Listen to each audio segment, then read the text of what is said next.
Nosotros, Alejandro Finocchiaro, diputado hoy, fue ministro de Educación ayer, vamos a decir entre el ayer y el hoy. Sí. Bien, hay varios temas muy fuertes. Todos estamos preocupados por el inicio de clases, ¿no? Todo empezó con el Fondo del Incentivo Docente, que representa entre el 10 y el 15 de lo que cobran todos los docentes, del salario de todos los docentes. Bueno, el gobierno dice que se arregle cada provincia ese 10-15% y hay una interpretación sobre eso. Le corresponde a la nación, le corresponde a las provincias. Tema A, anotate los 3 temas. Y el tema B es paritarias. Primero parecía que el gobierno habilitaba una paritaria docente, y esto es la nación en el medio arbitrando la paritaria, y Milei le dijo a Johnny Viale en la radio: no nos metemos con las paritarias. Y esto va a generar un conflicto con amenaza de no inicio de clases. Bienvenido. Muchas gracias, Diego. Hola, Pablo. A ver, en primer lugar, yo creo que esto hay que enmarcarlo en algo mucho más grande, porque si no nos perdemos en lo puntual o en lo anecdótico, que es que el presidente está instalando las discusiones que son de fondo en la Argentina y que yo creo que es lo que la gente votó. La gente votó que demos estas discusiones. Porque acá en la Argentina, bueno, aguantamos que Baradel sea el dueño del sistema educativo y etcétera para no pelearnos. No podemos discutir hacer una reforma laboral, como vos decías hace un rato, para generar trabajo en blanco para que no se enoje la CGT. No discutimos qué tipo de investigación financia el Estado para que los investigadores de CONICET no se molesten. Entonces siempre seguimos como estamos. Hay que dar estas discusiones. Vos sabés que yo tengo una posición muy firme en eso. Yo creo que no existe, no es que yo no quiero, no existe la paritaria nacional docente, porque quien no paga salarios no puede decir cuánto ganan. El FONIT es un concepto que surgió a fines de la presidencia de Menem para levantar la carpa blanca. Para que ustedes se den una idea, es plata en negro. Es plata en negro. Un poco. Déjame ver si yo me acuerdo bien. Durante el gobierno de Cambiemos, con Esteban Bullrich, que fue ministro de Educación, ¿no hubo una paritaria nacional docente donde tuvo él un rol clave? Hubo la primera paritaria, sí. la primera vez, Esteban llamó, veníamos con la inercia y Esteban la llama, pero Esteban hace algo realmente muy bueno, que es decir, miren, la ley dice pautas generales, no dice que tenés que acordar el salario mínimo. La pauta general, pongámosla, es el salario mínimo vital y móvil más el 20%. ¿Por qué hace eso Esteban? Porque cuando asumió Mauricio Macri, 6 provincias tenían a sus docentes ganando por abajo del mínimo vital y móvil, aún con la paritaria docente, con Baradel, con Cristina, con todo. Y esa es una pauta general. Después ya no hubo más. Esteban no la convocó y cuando yo fui ministro le pedí al presidente Macri que firme un decreto por el cual se hacía lo que dice la ley. Se convocaba a los gremios de A1 con un representante, ¿sí? No el 70% de Cetera y el 30% de los restantes, y discutimos un montón de cosas y fueron buenos. Ahora, el FONIT de por sí venció el 31 de diciembre. El FONIT es el Fondo de Incentivo Docente. Nacional de Incentivo Docente. Es un mal concepto, ¿no? Porque es plata en negro. Con esto... ¿Por qué en negro? En negro porque no es remunerativa y no es bonificable, no va a la jubilación, no conforma el aguinaldo, es decir, es negro, es como si vos te dieran plata en negro. Como le pasa a la mayoría de los trabajadores en su recibo de sueldo. El sueldo es una parte y después te empiezan a aparecer un montón de conceptos que lo que hacen es no engordarte el aguinaldo y todo eso. Ahora, la realidad, Finocchiaro, y corregime en cuanto a los números, hay vocales que están diciendo, está bárbaro esta discusión, fenómeno, pero después a mí...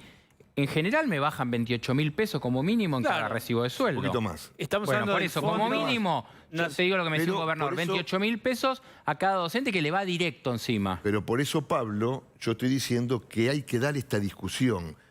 ¿Qué discusión hay que dar? Hay que clarificar y ordenar el país. Entonces la nación, las provincias y las intendencias se tienen que sentar y tienen que decir, che, yo hago esto, ¿vos qué haces? Porque la nación no va a pedirle a los gobernadores plata para pagar el sueldo de los generales y de los almirantes, porque la seguridad externa depende de la nación, ni el sueldo de las universidades nacionales, eso lo hace la nación.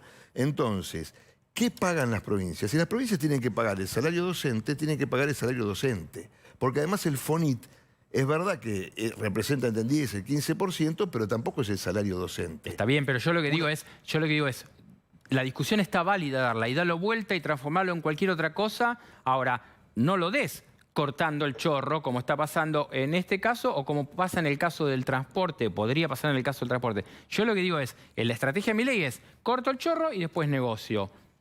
Es que Pero en el caso del docente me parece que es complicado. Pablo, yo creo que eso el gobierno nacional lo hace. Yo no soy parte del gobierno. No, estamos discutiendo esto docente con vos. Yo creo que el gobierno nacional lo hace básicamente poner plata. Inclusive muchas de las cuestiones que ustedes estuvieron hablando, fue muy interesante en la mesa antes que yo me siente, también tiene que ver con que no hay plata. Más allá de que Milei tiene una identidad ideológica, etcétera, básicamente cualquier gobierno que hubiese llegado tenía que cortar muchas de estas cosas porque no hay plata. Subsidio al transporte. Yo estoy a favor de lo que dice el presidente, que es yo subsidio a la persona y no a la empresa. Es decir, vos ganás el salario mínimo vitalísimo y vos tenés que pagar 50 pesos. Es un decir, ¿no? Bueno, vos ganás 1 millón de pesos, no, vos tenés que pagar 1.000 pesos el boleto de transporte. No podés pagar, ahora te subsidio a vos persona, porque se genera la corrupción con las empresas de al final termino subsidiando unidades que hace 20 años que no funcionan, el funcionario se queda con una parte, el dueño de la empresa otra, no. Que la plata vaya a quien tiene que ir. Lo mismo con toda esta discusión sobre la cultura. Te aseguro que nadie más que yo quiere promover la cultura. Y no voy a hablar del tema en boga hoy porque no quiero personalizarlo. Pero ¿a vos te parece bien, por ejemplo, que un intendente se haya gastado este fin de semana 500, 600 millones de pesos en la fiesta de carnaval en un distrito que no hay agua potable, que faltan cloacas? Digo, es cuestión moral, pero también es cuestión de prioridades políticas, ¿sí? Entonces, lo que hay que definir es cuánto tienen que ganar los docentes. ¿Quién lo tiene que definir? Las provincias lo tienen que definir. Vos me decís, como dice Baradel, bueno, tiene que haber un salario unificado. Y yo te digo, perfecto. Yo he introducido un artículo en la ley bases que sabe lo que decía y que hubiera sido muy bueno que se apruebe, que lo define el Consejo Federal de Educación, donde están los 24 ministros de la provincia, no el Estado Nacional. Entonces ahí se sienta el ministro santiagueño, el ministro de Córdoba, el de la capital federal, el de Buenos Aires, y dicen, che, ¿cuánto podemos pagar? ¿Cuánto es lo lógico? Consultan con su ministro de Economía y la misma provincia dice, miren, el salario es tanto. Y eso estaría bien. Esa sería una suerte de paritaria, decís vos. No, no es una paritaria. Porque la paritaria es cuando vos te sentás con los representantes de los trabajadores porque pagás el sueldo. Ahí se definiría un salario, ¿sí? Pero lo definirían las provincias sentándose entre ellas. Y eso no estaría mal.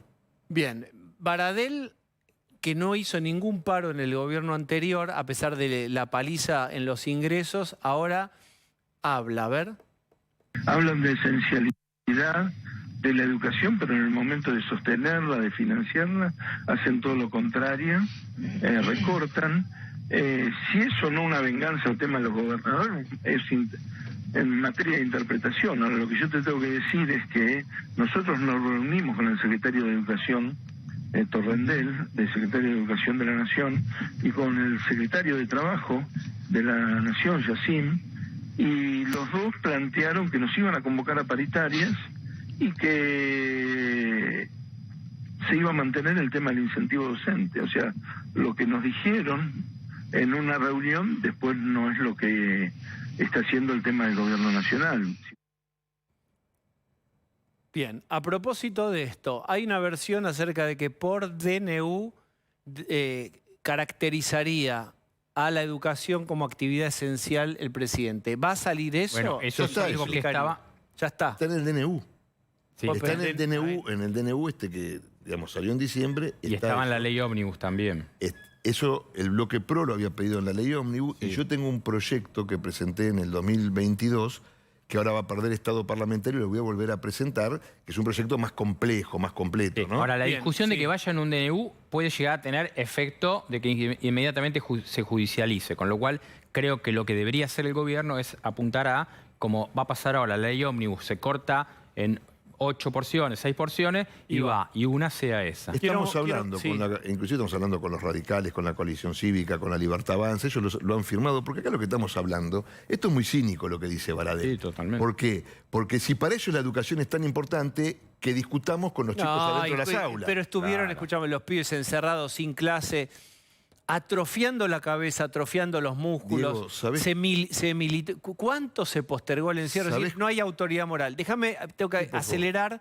Quiero compartirles un tuit de la oficina del presidente con respecto a este apoyo de 70.000 pesos para cosas del colegio, útiles, etcétera. ¿Qué te parece esto a vos? ¿Alcanza? Mirá, Vamos a leerlo. a ver. Ciudad de Buenos Aires, el día de hoy, el presidente Javier Milei resolvió aumentar 311% la asignación de ayuda escolar para el inicio del ciclo lectivo. El beneficio asciende a 70.000 y alcanza a 7 millones de chicos. Mientras algunos luchan de manera incansable a fin de sostener privilegios, el gobierno nacional se compromete a acompañar y ayudar a quienes quieren salir adelante de la mano del esfuerzo y del mérito. Yo puedo equivocarme, esto es el primer, si vos querés, la primera medida paliativa o de asistencia que escuchamos en Exactamente. Es importante ahí, es lo o que sea, dice si el alcanza presidente. o no. Es lo que dice el presidente. La plata la tiene Capital Humano y ningún otro ministerio. Y esto claramente no fue comunicado por un secretario de Educación, sino por la ministra Petovelo. Esto es de las prioridades de las que estábamos hablando. Esto es que el gobierno tenga prioridades. ¿Por qué? Porque claramente estamos viviendo un muy mal momento económico, producto de lo que nos dejaron hace 60 días nada más, ¿sí? Entonces, esta plata está muy bien apuntada a la educación si le llega a las personas, ¿sí? Que es lo que yo entiendo que va a pasar, a las personas de carne y hueso, no una organización que la reparta, que después... No, esto tiene que llegar a la gente y a mí me parece bien sostener la escolaridad, porque me parece bien que los chicos estén adentro de las aulas y que estén aprendiendo. Bien, te pregunto, Pablo, ¿qué crees que puede pasar? ¿Están negociando?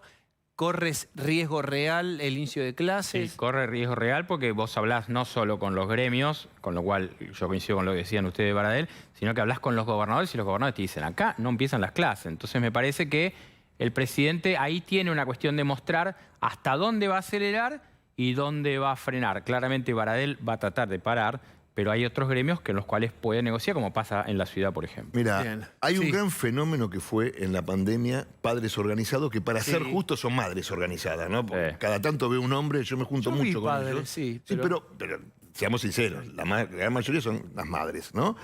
Bueno, ¿saben qué? Tienen que salir a la calle. Tienen que ir a las escuelas y decirle a sus maestros y decirles a las directoras, dennos clases, porque nosotros queremos, porque ¿sabés qué pasa? Hoy está circulando un video de una concejal que es docente, que fue a tomar un cargo y la agredieron en Esteban Echeverría, ¿no? El sindicato agredió a una trabajadora, una maestra. A ver el video cómo es. ¿Esto ocurrió exactamente dónde? Vamos a verlo. Lo que está haciendo la compañera, como a usted le gusta decir, se llama escrache. Yo pedí la palabra para preguntar si el aumento va al básico, primero. Y segundo, ya que me dijiste lo que me dijiste, me estás acusando de ser concejal y de votar democráticamente, porque tanto que hablan de democracia, democráticamente, según mis principios y también de la gente que me acompañó con el voto y que tiene sus principios que pueden ser diferentes al de ustedes, de que hablan tanto de que va a faltar el fondo del incentivo docente. Esto forma parte de los parches que la SUTEBA, tanto SUTEBA como UDOCBA, en complicidad con el gobierno al cual públicamente apoyan haciendo partidismo en vez de defender al trabajador como verdadero sindicalista, como hicieron acuerdos que no van al básico, ahora los perdemos. Porque si ustedes en vez de hacer acuerdos por debajo de la mesa, llenándose los bolsillos, hubiesen pensado en el trabajador y que los gobiernos cambian y que las leyes también cambian, si los aumentos hubiesen sido al básico, no estaríamos teniendo el problema que tenemos hoy con el incentivo docente. Ahí está. Bueno, ahí Bien. tenés. El sindicato CETERA, porque eso es su tema, que es CETERA, está en contra de una maestra.